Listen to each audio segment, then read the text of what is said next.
Saudara, para bapak dan ibu yang berbahagia, apa tuh sebetulnya nasib? Apa itu sebetulnya? Apa bisa nasib itu diramal sebelumnya? Saudara-saudara, sebetulnya nasib atau jalan hidup seseorang, kebaikan, kebahagiaan seseorang, itu sebetulnya bisa diramalkan sebelumnya. Memang bisa. Bagaimana cara meramal? Banyak cara. Cara yang paling sederhana, melihat telapak tangan, garis tangan. Garis tangan seseorang tidak pernah sama antara satu orang dengan orang yang lain. Ini ada ceritanya tentang nasib. Umur panjang, umur pendek, orang sukses, orang menderita, ada ceritanya di sini. Tentang percintaan, tentang perkawinan, tentang karir, ada ceritanya di sini. Bagi orang yang bisa membaca, saya tidak bisa.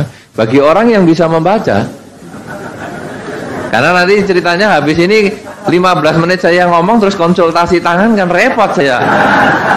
Ya, jadi saya ngomong dulu tidak bisa. Bagi orang yang bisa membaca, telapak tangan kita ini seperti buku yang berbicara tentang Anda. Tentang masa lalu Anda bisa diketahui. Tentang masa depan Anda juga bisa diketahui. Dari mana ini dasarnya? Sebetulnya ini dasarnya seperti kalau Anda melihat di televisi ada yang namanya perakiraan cuaca. Kalau dulu sering sekali, saya sekarang rasanya jarang melihat itu ada perakiraan cuaca itu. Masih ada enggak itu siaran itu? Enggak ada ya. Kalau dulu mesti tiap habis berita jam 9, besok ada hujan di mana, panas di mana, dan lain sebagainya. Nah, cuaca itu bisa diramal. Dari mana dasarnya? Melihat saat ini curah hujannya bagaimana, kelembapannya bagaimana, anginnya bagaimana, lalu diperkirakan besok akan hujan atau akan panas atau bagaimana. Ramalan tangan itu juga sama. Sebetulnya ini melihat data hari ini. Data hari ini tangan garis umur dia pendek. Maka dikatakan nanti pada umur sekian, karena ini nanti bisa dijelaskan umur berapa dia mengalami sakit, umur berapa dia bisa lewat dari sakit, umur berapa dia diperkirakan meninggal, ini ada di sini semua.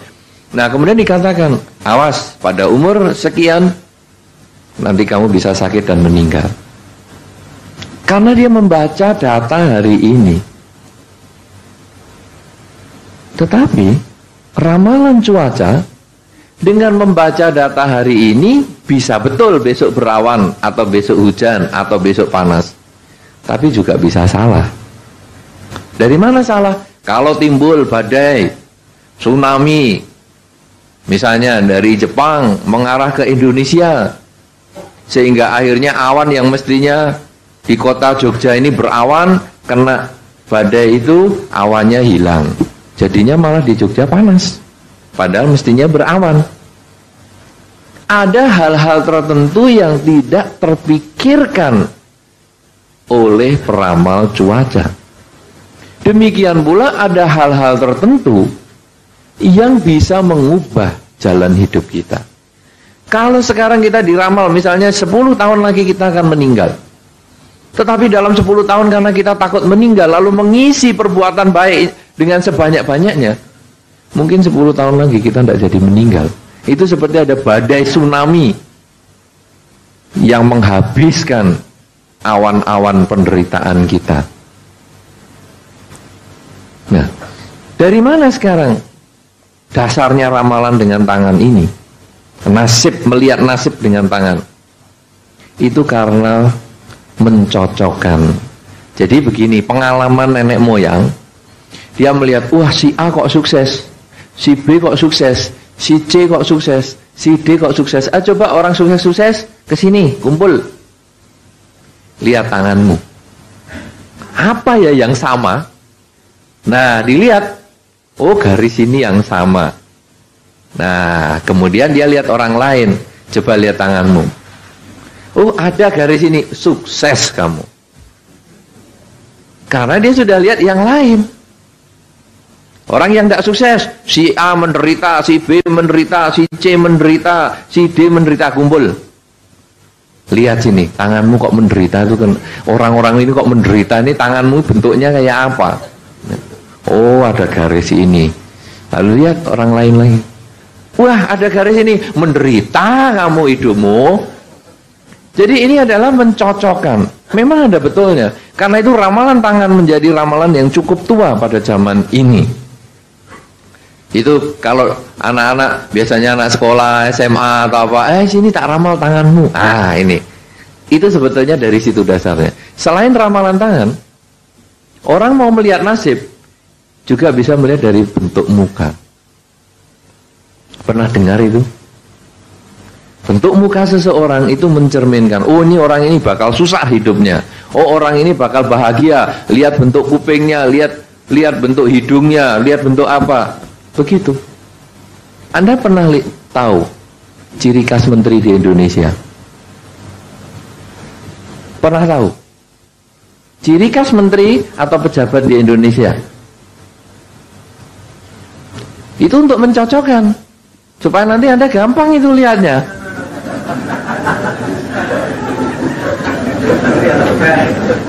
Hah? Tahu kesamaan para menteri dan pejabat di Indonesia secara fisik?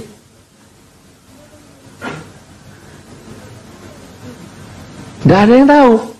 Saya ajarin salah satu contoh, tapi saya tidak cerita yang lain lagi. Cuma satu ini contohnya. Hidungnya besar. Anda boleh lihat, penguasa-penguasa di Indonesia hampir semua hidungnya besar. Menteri-menteri hampir semua hidungnya besar. Karena itu kalau Anda sudah lihat hidung teman Anda, wah, hidung hoki loh. Itu gampang sekali lihatnya. Kalau hidung tidak terlalu besar, tidak lama dia bisa memimpin. Gampang. Anda juga lihat bintang film tuh, cenderung hidungnya besar, hoki.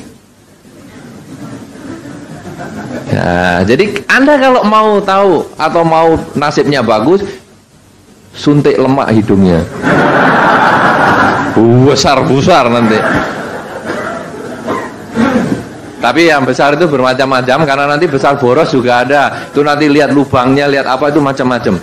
Kemudian Anda bisa lihat, oh, ini jadi nomor 2 ya. Orang kalau mau sukses, lihat dari foto-foto itu ya, pejabat ya. Kuping ini kalau difoto dari depan tidak kelihatan. Kalau mau hoki, kupingnya harus dilim sama belakangnya. Makin kelihatan dari depan, makin sulit kerjanya. Anda boleh lihatlah tetangga-tetangga, ayo lihati sebelah-sebelahnya, biar tahu nanti nasibnya bagaimana. Ya, belum lagi yang lain. Itu baru hidung, kuping, nanti mata ada, jidat ada, bentuk rambut ada, bentuk bibir ada, gigi ada. Makanya kalau ada orang ngomong, wah giginya ini kok yang tengah kok benggang. Wah, nah, Anda sudah tahu semua kan? Lah itulah. Itu nasib bisa kita lihat dari fisik. Itu sama dengan tadi garis tangan. Sama persis, yaitu nyocokan. Kenapa ya orang itu kok enggak iso duit terus coba meringis semua. Untungnya bogang. Ketahuan. Wah, langsung tembel semua. Baru bisa. Ngawas kok giginya soalnya. Nah itu sebetulnya karena nyocokan. Jadi sebetulnya memang bisa dilihat. Itu tadi dengan tangan, bisa dengan muka, bisa dengan tanggal lahir. Tanggal lahir itu bisa dilihat. Lahirnya tanggal berapa, bulan berapa, tahun berapa. Itu juga bisa dilihat. Sampai nanti tahu persis kapan matinya, itu bisa tahu. Dan itu kalau yang tepat memang betul-betul bisa. Ya, tanggal lahir, kemudian apalagi yang macam-macam kebiasaan Anda. Ya, misalnya kebiasaan nyeret kaki, umurnya pendek. Tidak Lah sandal aja berat kok. Apalagi ngadepi masalah hidup. Pendek umurnya pasti. Maka jangan jalan diseret-seret. Oh, jalan jinjit-jinjit. Wah, ini jadi pencuri nih. Lah kenapa? Ya, takut diketahui kalau dia sedang melangkah. Macam-macam lah, itu ada. Bahkan kalau di dalam Dhamma, Anda bisa melihat di dalam Dhamma. Orang dari kesenangan warna, dari kesenangan makanan, bisa diketahui orang ini nanti dulunya itu lahir di mana. Kalau orang yang seneng indah-indah, pakaiannya rapi-rapi, kemudian perpaduan warnanya bagus, makanannya suka manis-manis. Jogja suka manis ya, makanannya manis-manis.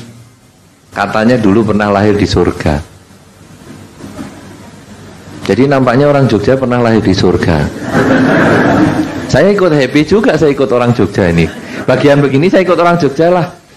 Minum teh nasgidel, panas legi tur kental. Saya kalau di Pak Pomo dulu ya, dikasih nasgidel. Wah. Nah, kemudian kalau di dalam Dhamma juga disebutkan gimana?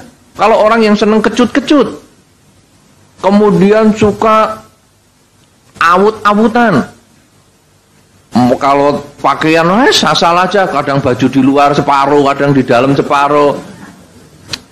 Pernah lahir di alam binatang.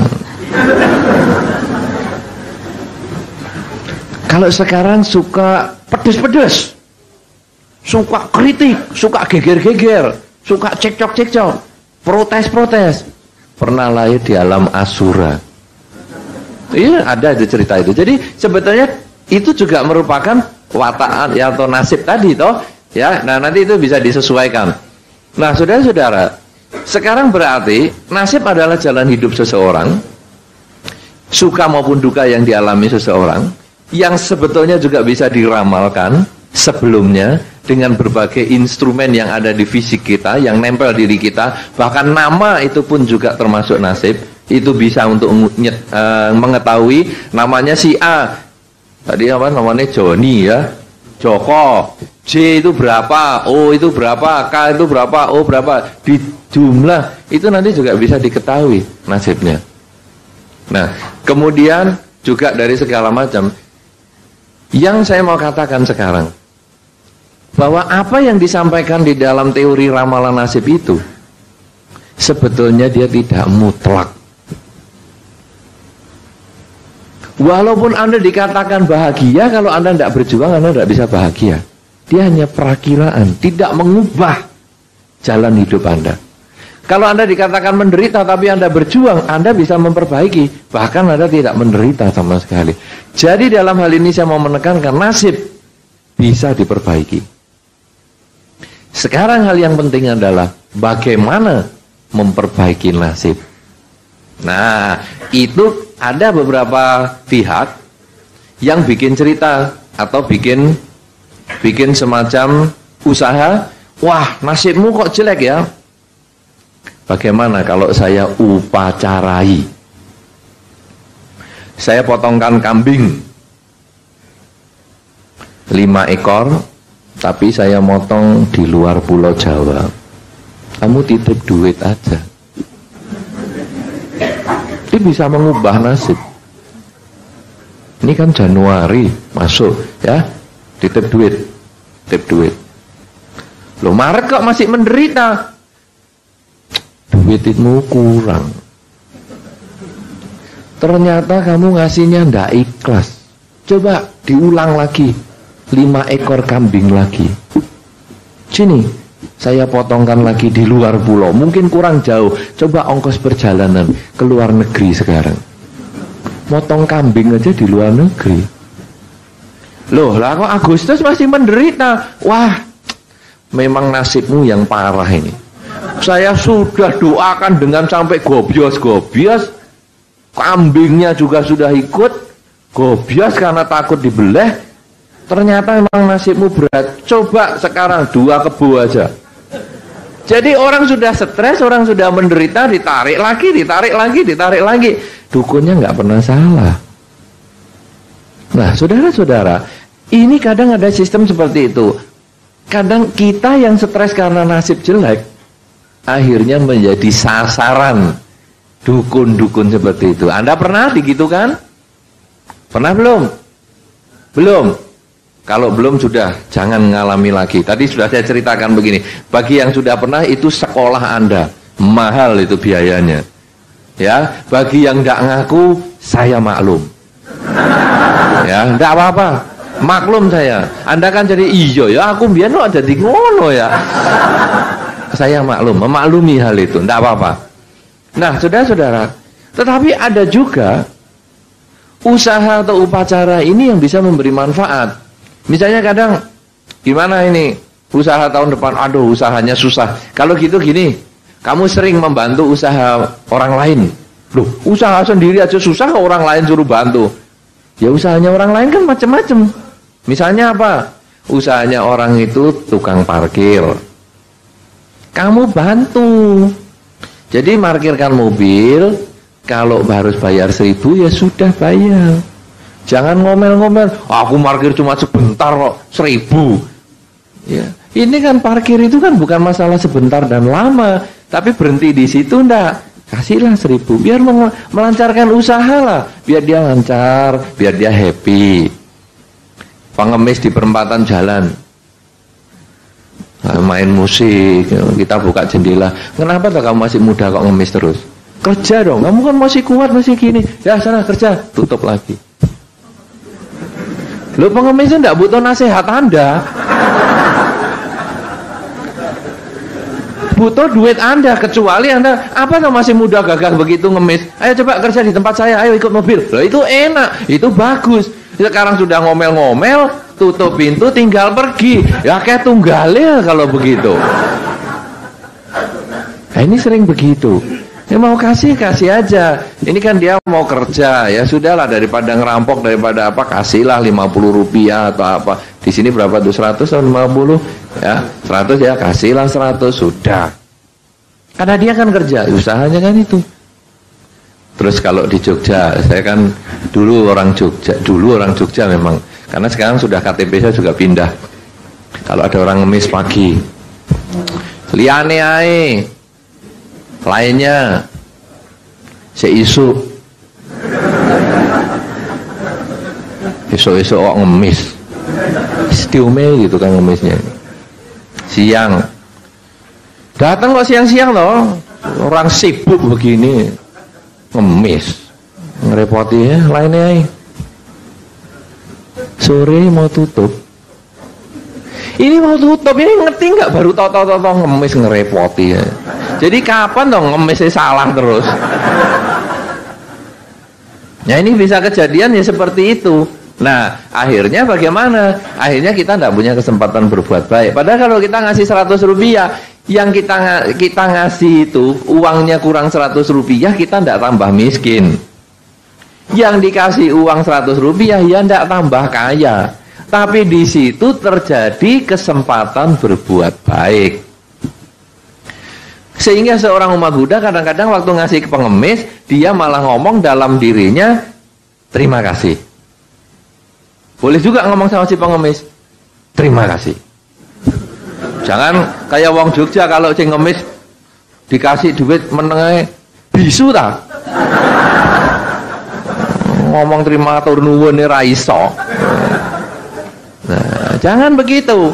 Ubah itu gaya hidup Jogjanya itu ya. Terima kasih. Nah, pengemisnya kan kaget, loh. Kok bisa ngono? Nah, kalau kamu ndak kesini, saya ndak punya kesempatan berbuat baik. Kalau lebih mengerikan, kalau kamu ndak kesini, saya ndak punya kesempatan membuang kesialan saya. Tahun ini saya diramal sial untuk sering berbuat baik. Nah ini kamu datang tak kasih 100. Ini sialku tak bagi-bagi. Wah takut pengemisnya besok datang lagi. Wes hati-hati ngomong sama pengemis lain. Ojo ning kono. Weh entuk sial. Takut. Ya kan bahaya kalau udah caranya gitu. Ya, tapi ya kalau enggak ya kita ngomong terima kasih atau diem aja atau apa. Karena apa? Karena kita melancarkan usaha seseorang, maka kita juga akan panen usaha kita lancar.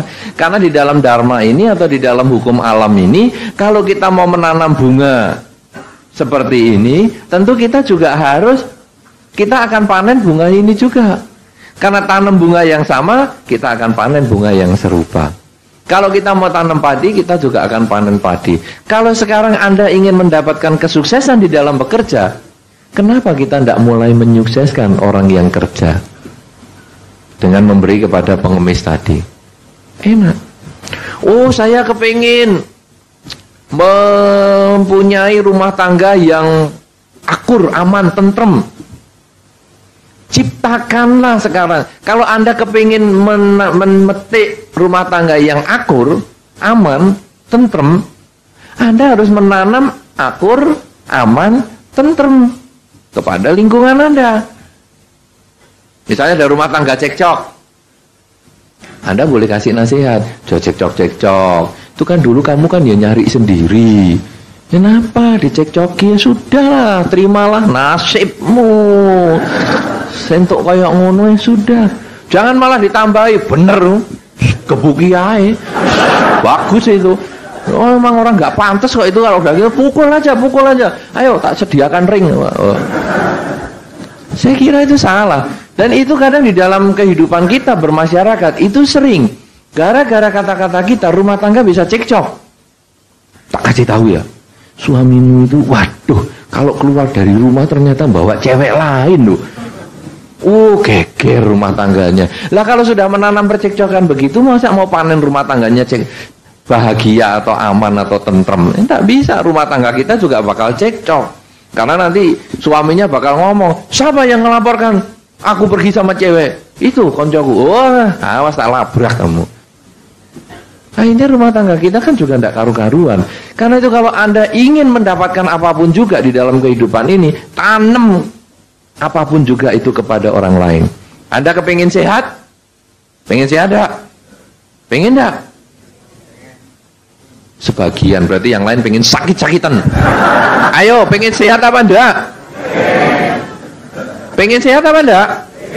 Nah, berarti semua pengen sehat. Nah, tadi kan hanya 5 orang yang ngomong, berarti yang lain kan pengen sakit-sakitan. Ternyata sekarang semua ngomong berarti pengen sehat. Apa yang sudah Anda lakukan kepada orang lain supaya Anda sehat? Sudahkah Anda menolong tetangga Anda yang sakit untuk diantar ke rumah sakit bila diperlukan? Sudahkah Anda memberi karyawan Anda Paramex? Oh, ini kan jadi iklan. Apakah Anda sudah memberikan obat sakit kepala untuk pegawai Anda yang sakit? Sudahkah Anda memberikan obat flu kepada pegawai Anda yang sakit? Memberikan istirahat kepada pegawai Anda yang mungkin sedang masuk angin? Sudahkah Anda menyayangi pasangan hidup Anda ketika sakit lalu mengantar ke dokter? Jangan, kamu kan punya kaki, pergi ke dokter sendiri dong. Aku kan sibuk kerja. Ini kan kerja ini kan untuk bayar obatmu. Salah, pergi sendiri. Masa aku sudah kerja bayar obatmu masih ngantar kamu? Kan rugi-rugi berkali-kali. Suami istri kok ngomongnya rugi dan untung. Nah, kalau kita kepingin sehat, lakukan sesuatu demi kesehatan makhluk lain. Kalau sekarang ada binatang sakit, sudahkah Anda berusaha menolong? Atau Anda ngomong, waduh ini anjingku kok sakitnya, suntik mati ya udah. Kesuwen-kesuwen ambune juga sudah nggak enak, suntik mati. Lah kalau sekarang kita juga menimbulkan kematian bagi makhluk lain, itu juga akan tanaman itu akan kita panen juga. Jadi prinsipnya, tanam padi, tumbuh padi. Kalau Anda ingin mendapatkan mangga, tanamlah mangga. Anda ingin mendapatkan durian, tanamlah durian. Anda ingin mendapatkan kebahagiaan dalam bentuk apa? Lakukan itu kepada orang lain. Dan kalau Anda bisa melakukan itu, maka nasib Anda akan berubah. Orang Anda dikatakan nasibnya jelek, kalau Anda sering melakukan kebaikan, jeleknya misalnya apa? Sering sakit-sakitan. Oke, kalau gitu sekarang kita kadang pergi ke panti asuhan, berdana obat ke sana. Semoga dengan kesehatan yang diberikan kepada anak-anak di panti asuhan ini juga membuahkan kebahagiaan dalam bentuk kesehatan untuk diri saya maupun keluarga saya. Itu baru bisa tercapai. Kenapa? Karena kita melakukan suatu perbuatan baik terlebih dahulu. Kemudian kita ikut apa tadi? semacam misalnya organisasi yang untuk pelestarian makhluk, satwa atau apa, ikut, bisa. Semoga dengan pelestarian ini saya pun juga bisa menjadi umurnya panjang, awet dan sebagainya. Kemudian kita lihat di televisi ada program misalnya peduli kasih. Pernah lihat belum ada program peduli kasih? Siapa yang sudah pernah ngirim? Lah Anda tidak pernah peduli, siapa yang mau pedulikan Anda? Nah ini mulai, sekarang ada peduli kasih, coba ikut, kirim. Ya kan kasihan ada orang yang, wah sakit matanya sampai besar sekali, kepalanya sampai besar sekali, macam-macam. Kita bantu, uang kita tidak banyak, tetapi kan dengan dikumpulkan dengan yang lain-lain, akhirnya bisa banyak untuk operasi orang itu. Kan bagus itu. Ya, kemudian ada orang, apalagi kita pokoknya berbuat baik terus. Karena kuncinya mengubah nasib adalah perbuatan baik. Karena itu bagaimana nasib menurut pandangan agama Buddha? Memang ada. Nasib ini ada. Kalau di dalam pandangan agama Buddha ini adalah buah dari karma kita. Buah dari perbuatan kita sendiri. Memang ada. Dan apakah bisa diperkirakan sebelumnya? Memang bisa. Tetapi hanya 50%. Karena itu kalau Anda yang pernah diramal nasibnya, jangan Anda ketakutan kalau itu ramalannya jelek. Kenapa? Karena Anda bisa mengubah nasib Anda itu. Bagaimana cara mengubah nasibnya? Dengan perbuatan baik. Perbuatan baik apa? Nah sekarang tergantung Anda. Anda pengen bahagia di mana? Kalau Anda pengen bahagia tanpa gosip, jangan gosipin orang. Maka Anda pasti bebas dari gosip. Anda pengen kaya raya, ya lakukan perbuatan baik. Dengan sering membantu pengemis dan lain sebagainya yang Anda mampu kerjakan, maka itu Anda juga akan menjadi kaya raya. Lalu sekarang Anda pengen sehat, umur panjang, ya sering melepas makhluk. Beli ikan lele yang di pasar mestinya dipotong, sekarang beli, dilepas. Karena ini menanam kehidupan. Kalau Anda sering-sering lakukan, maka Anda pun juga akan panen kehidupan. Umur bisa menjadi panjang dan sebagainya. Banyak sekali cara berbuat baik yang mungkin nanti kita di dalam diskusi kita akan bisa bahas itu. Ya, mau apa yang Anda inginkan, kebaikan apa yang kita bisa lakukan untuk perubahan nasib kita. Ya, ini yang saya sampaikan sebagai awal. Saya agak panjang karena supaya memberi wawasan yang lebih banyak kepada Anda semua, supaya kita nanti bisa diskusinya lebih mendalam kepada masalah-masalah di dalam kehidupan kita sehari-hari. Ya, saya kembalikan kepada Pak Joko sebagai moderator kita malam hari ini untuk kita membahas bersama dalam diskusi yang lebih bebas. Terima kasih. Terima kasih Bante Utamo. Aplaus untuk Bante Utamo. Jadi beliau tadi pada dasarnya sudah mengungkapkan bahwa dalam agama Buddha itu nasib itu memang ada. Nasib itu adalah buah karma kita, dan nasib bisa diramal dan bisa dirubah.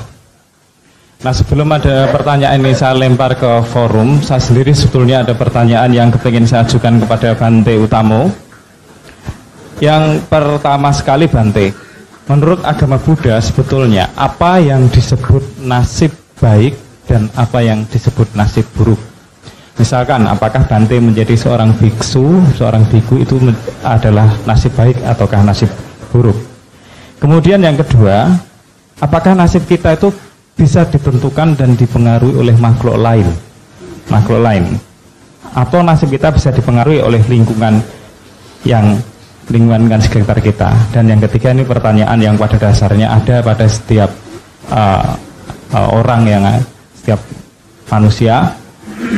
Sebetulnya apakah cara yang paling efektif untuk melakukan perubahan nasib? Jadi mohon Bante untuk dijawab dulu pertanyaan ini sebelum dilempar ke Prof. Terima kasih. Ya, nasib baik, nasib buruk, itu sebetulnya istilah itu hanya menunjuk pada tingkat kebahagiaan seseorang ketika menghadapi kenyataan yang disebutkan. Disebut nasib baik ketika dia berbahagia mengalami sesuatu masalah itu. Disebut nasib buruk ketika dia sedang menderita karena menerima kenyataan seperti itu. Jadi sebetulnya kalau kita mau lebih jelas lagi, siapa yang bikin nasib? Cara berpikir kita sendiri. Yang membuat nasib baik, nasib buruk, cara berpikir kita. Nanti kalau mungkin kita bisa diskusinya lebih mendalam, Kalau kita bisa mengubah cara berpikir kita, sebetulnya yang ada di dunia ini nasib baik. Itu sebetulnya di kebudayaan Jogja sudah ada. Nah, contohnya bagaimana? Begini. Ketinggalan pesawat, nasib baik atau nasib buruk? Hah? Ketinggalan pesawat, nasib baik atau nasib buruk?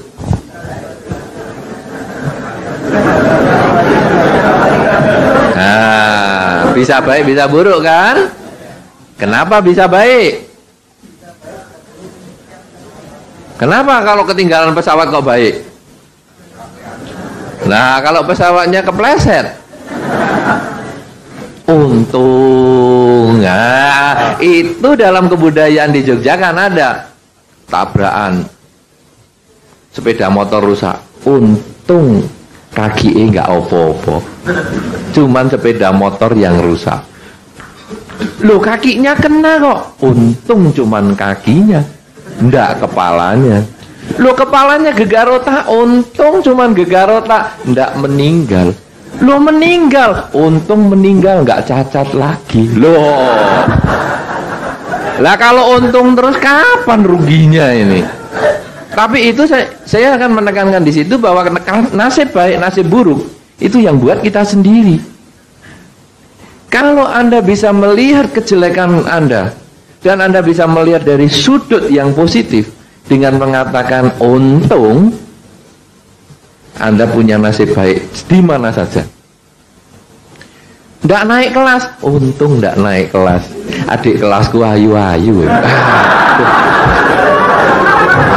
Wah, ya orang tuanya yang untung anakku bodoh-bodoh gini, jadi nggak lulus-lulus kan. Kalau nggak kuliah kan jadi biayanya kan murah terus. Untung.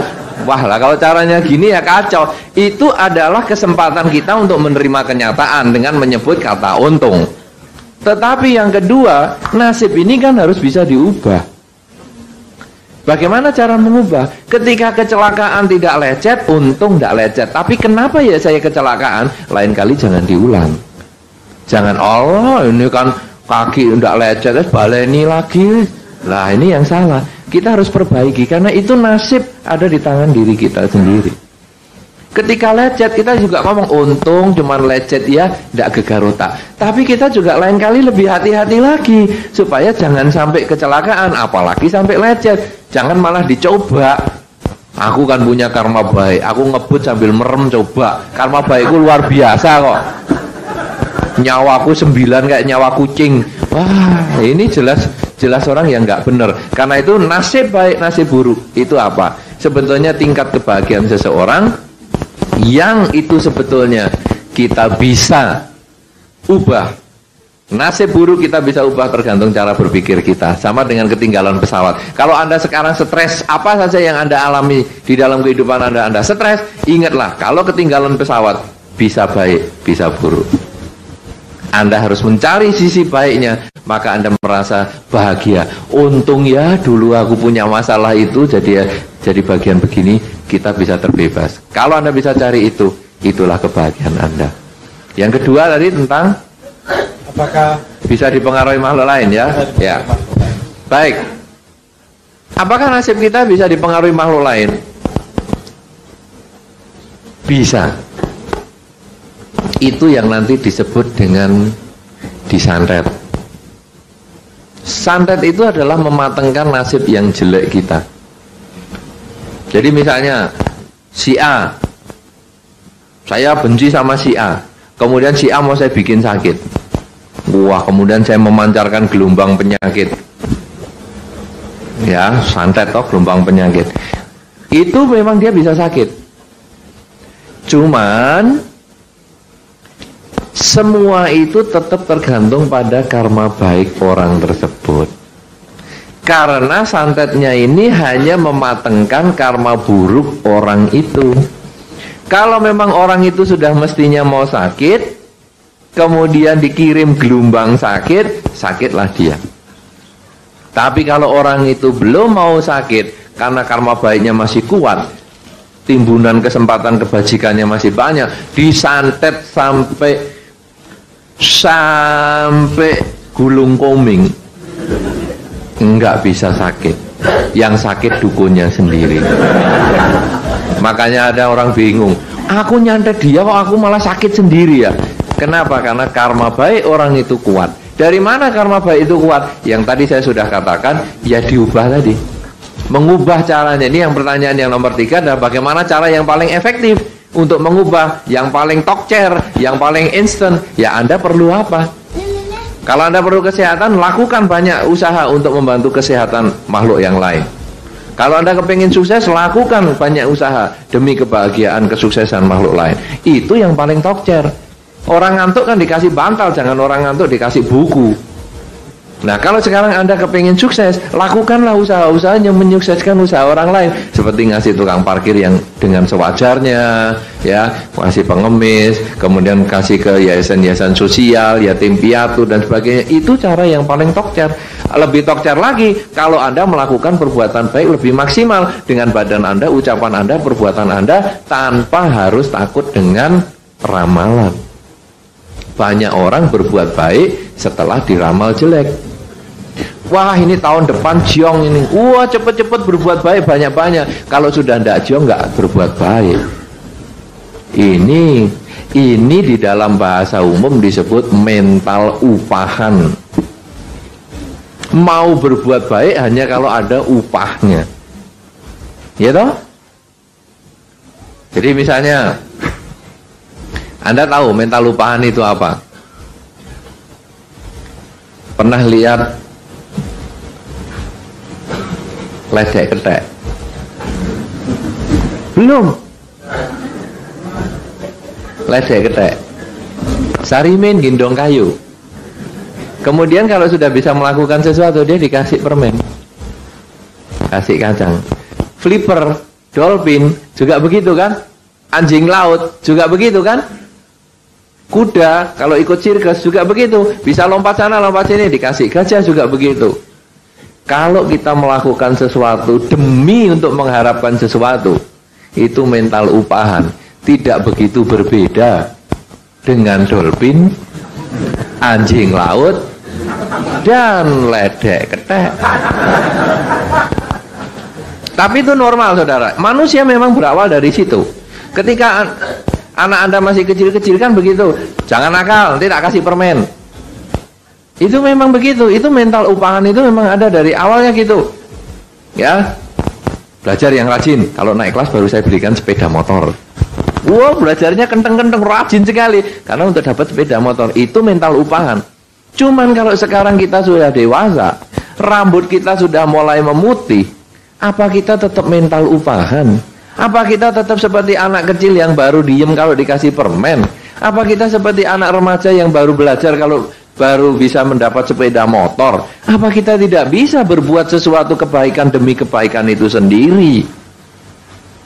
Bukan karena diramal jelek saya berbuat baik, memang saya kepingin berbuat baik. Karena saya tahu dengan perbuatan baik ini buahnya akan kembali pada diri saya, apapun bentuknya. Perbuatan baik apa? Dengan ucapan, jangan ngomong yang jelek-jelek. Anda tahu ucapan bisa apa saja yang baik? Misalnya apa coba? Mengucapkan kata terima kasih. Pernahkah Anda, seringkah Anda mengucapkan kata terima kasih ketika dibantu seseorang? Kalau sudah sering, tambah sering. Kalau yang belum, mulai sekarang dibiasakan. Kadang-kadang dengan pasangan hidupnya saja, diambilkan sandalnya nggak ngomong terima kasih. Wis wajibmu ngambilkan sandal untukku. Kalau lupa kewajibannya diomeli. Tapi kalau wajibnya dijalankan, nggak ngomong terima kasih. Coba. Kata terima kasih sangat sederhana, tapi sudah berapa banyak diantara kita yang melakukan itu? Dengan badan, apa kata atau perbuatan apa dengan badan yang kita bisa lakukan untuk berbuat baik? Ayo cepet. Nggak cepet ini berarti nggak pernah lakukan, karena Anda harus ngarang dulu. Ayo coba apa? Ketawa? Iya betul, ketawa.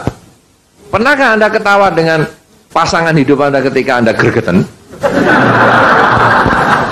Nah, saudara-saudara, sekarang tadi kata ketawa, ya, ketika pasangan hidup kita gregetke, kita ketawa kan sebetulnya, senyum kan boleh. Toh itu pasangan hidup kita sendiri, itu yang kita cintai, itu yang kita pilih. Kenapa harus gengsi-gengsi? Ya nggak mau dong, aku yang bener kok, senyum duluan, ini harus dia. Kenapa sih dengan pasangan hidup harus gengsi? Kenapa kita tidak mau berbuat baik? Karena perbuatan baik itu bukan harus yang besar-besar, mengadakan acara yang hebat-hebat. Mari kita program senyum sedunia. Sudah usah, bisa nggak senyum sama pasangan hidupnya sendiri? Kalau itu bisa, itulah perbuatan baik. Ada satu program di televisi, saya pernah sempat mengamati itu, program tolong. Ya, saya melihat yang sering diseberangkan orang itu yang cantik-cantik, yang tuwek, jelek, elek itu nggak ada yang mau. Jadi berbuat baik itu ternyata milih. Padahal kalau dapat yang cantik-cantik itu cuma 5.000. Begitu nyebrangkan dikasih 5.000. Tapi kalau yang jelek, elek, tuwek itu dapat 1 juta. Nah, tapi jangan karena ide ini Anda terus, wah kalau gitu ayo cari sing elek-elek nyebrangke, siapa tahu dapat 1 juta. Ya itu tetap milih lagi, milih 1 jutanya sekarang. Nah, kenapa kita tidak mulai berbuat baik? Sama dengan bunga ini mau dipasang di sini, atau mau dipasang di kamar mandi, atau mau di kotak sampah, dia tetap mekar dengan baik. Dia tidak protes, wah aku mau diletakkan di kamar mandi, kecil-kecil aja lah, saya ngambuni ora usah enak-enak lah, oh kan ini cuma di kamar mandi. Tidak, mau diletakkan di mana saja dia akan berkembang seperti itu. Nah demikian pula dengan kita. Kenapa kita kadang-kadang melakukan satu perbuatan hanya demi ini, demi itu, seperti dengan mental upahan itu? Kenapa kita tidak mulai sekarang berbuat baik demi kebaikan itu sendiri? Sehingga kita tidak lagi mencari jalur cepat, instan yang bagaimana. Tapi sekarang saya demi kebaikan itu saya akan berbuat baik. Saya akan menolong orang, saya akan berbicara yang baik, saya akan berpikir yang baik. Kapanpun juga saya akan berpikir yang baik, berbicara baik dan berbuat yang baik. Sehingga akhirnya ketika kita disantet orang, timbunan kebaikan kita itu sudah bisa mengalahkan urusan santet itu, sehingga akhirnya wah orang itu tak santet-santet kok nggak kena, karena kebaikannya. Kalau Anda kepingin melakukan kebahagiaan, mendapatkan kebahagiaan, lakukanlah kebaikan sebanyak yang Anda bisa kerjakan, ya. Nah karena pengaruh orang lain, pengaruh makhluk lain itu hanya mematengkan yang buruk milik Anda. Kalau yang buruk itu tidak timbul, Anda tetap akan selalu bahagia.